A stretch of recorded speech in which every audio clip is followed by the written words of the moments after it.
हे प्रिय भक्त, बाबा की भक्ति में एकदम लीन न्यायाधीश थे। नाना साहब चांदोरकर नाम था उनका, और वो कल्याण जा रहे थे। एक बार थाने से कल्याण जा रहे थे। उनके एक मित्र की बेटी का बहुत तबीयत खराब था, प्लेग हो गया था। भाई प्लेग और हैजा बहुत पहले परेशानी होती थी इससे। तो वो जैसे ही उनको पता चला कि ऐसा मतलब प्लेग हो गया है, तो क्योंकि उन लोगों को पता था कि बाबा की उदी और बाबा के वचन इसमें बहुत ही कारगर हैं, क्योंकि बहुत सारे लोगों को इससे लाभ मिल चुका था। अब वो जब वो जा रहे थे तो वो सुने कि नाना साहब बाहर जा रहे हैं, तो वो दौड़े दौड़े उनके पास गए। वो स्टेशन के रास्ते में थे और उनके मित्र वहाँ पहुँचते हैं, और उनकी बेटी गांव पर है।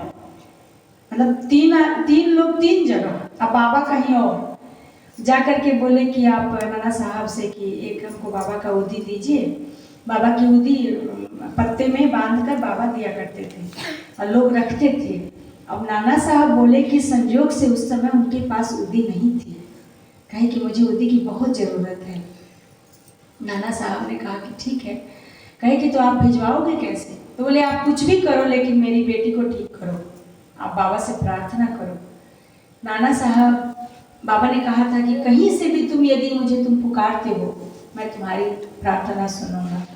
नाना साहब एकदम ठिठक के खड़े हो गए। उनकी पत्नी भी साथ में थी। वो कल्याण जाना था, उनको ट्रेन थी उनकी।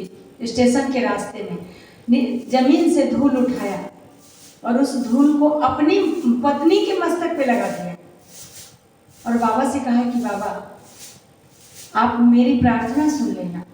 ये मेरे मित्र हैं और ये बांद्रा से आए हैं और इनकी बेटी गांव में है, और अब उसको आपको अच्छा करना है।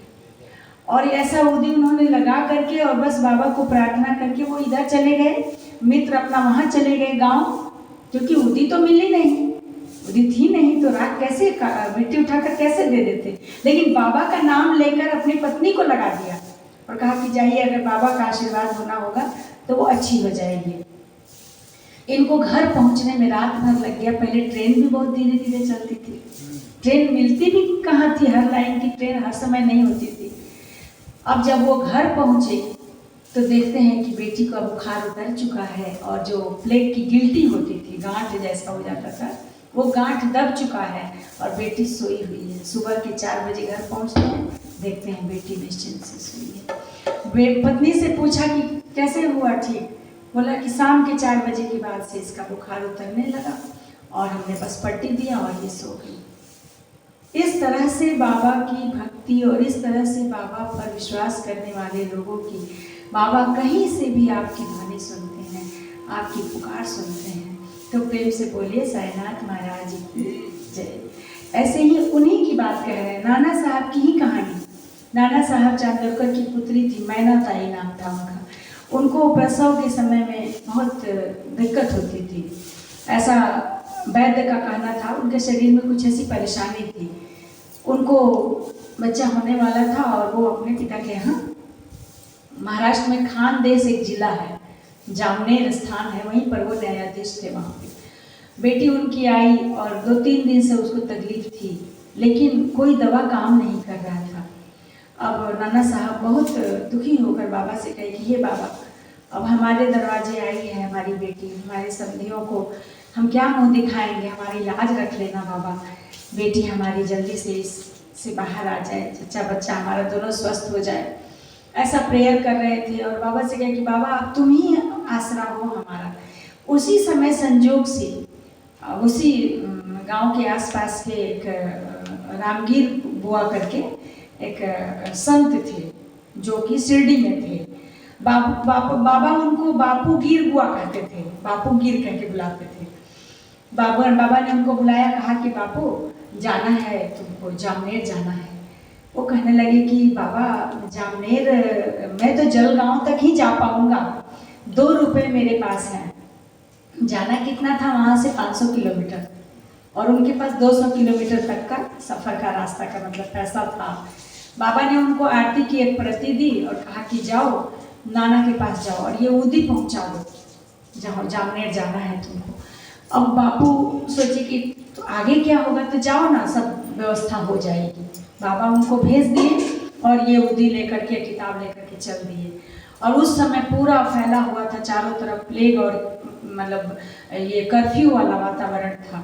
जब वे उतरे वहाँ स्टेशन के पास तो 2 बजे रात को एकदम पूरा स्टेशन सन्नाटा, केवल 2-4 स्टाफ लोग थे। पहले इतनी जनसंख्या भी तो नहीं थी। उतर करके सोचे कि अब क्या करें, साईं तो बोल दिए, हम चले आए, लेकिन अब तो यहाँ कुछ रास्ता ही नहीं दिखाई दे रहा है। तब तक एक आदमी आया और वो देखिए उनका नाम था रामगीर, बाबा कहते थे बापूगीर। तो वो आता है, वो जो है व्यक्ति है ना, खूब सुंदर लंबा चौड़ा बूट पहने हुए है और पगड़ी बांधे हुए है। बोला कि बापूगीर कौन है जो शिरडी से आए हैं। ये दौड़ कर गए, कम से कम एक आदमी तो दिखाई दिया। गए, जाकर बोलते हैं कि मैं ही आया हूँ। तो बोले कि चलिए, नाना साहब ने आपको बुलाया है। उसके बाद बग्घी था, 2 घोड़ा खूब सुंदर लगा हुआ था, बैठे, भाई जज साहब हैं तो भेजे होंगे। अब उसके बाद जब जाते हैं रास्ते में तो वो तब तक भोर होने लगता है, तो कहते हैं थोड़ा सा जलपान कर लीजिए, नाना साहब ने आपके लिए कुछ सामान जलपान का भेजा है। तब ये कहते हैं, अभी इनका वेशभूषा था मुसलमान वाला। अब जो बाबा जी आए थे वो ब्राह्मण थे। तो कहे कि नहीं, मैं ठीक हूँ, मुझे जलपान की ज़रूरत नहीं है। उन्होंने कहा कि आप मत परेशान मत होइए, मैं यवन नहीं हूँ, मैं गढ़वाली क्षत्रिय हूँ, मेरे वेशभूषा पर मत जाइए। तब ये बापूगीर बैठ के तब खा लिए, खा पी के अभी लोग दोनों लोग चल दिए। चलते चलते इन लोगों को काफ़ी दूर जाना था, वहाँ से कम 50 किलोमीटर जाना था। तब आते आते सवेरा होने